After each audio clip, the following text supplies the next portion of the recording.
তো আগের পার্টে তোমরা দেখলে যে আমরা অরুণ আইসক্রিম খাচ্ছিলাম, তারপরে আমরা সোজা চলে যাচ্ছিলাম হচ্ছে ইস্কন মন্দিরের দিকে। তো সোদপুর স্টেশন থেকে অটোয় উঠে তারপরে হচ্ছে গঙ্গার পাড়ের সামনে তোমাদের নামিয়ে দেবে। তো সেখান থেকেই পুরো সোজা গলি চলে যাচ্ছে ইস্কন মন্দির।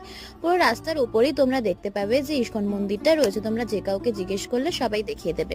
তো তারপর এখানে ঢুকলাম, তো চারিপাশে হচ্ছে দেখো অনেক দোকান, তুলসীর মালা, বই অনেক কিছু পাওয়া যাচ্ছে, মিষ্টিও পাওয়া যাচ্ছে। তো ওখান থেকে সোজা গিয়ে ওখানে একটি জুতো রাখার জায়গা আছে, তো সেখানে তোমাদের জুতো রাখতে হবে।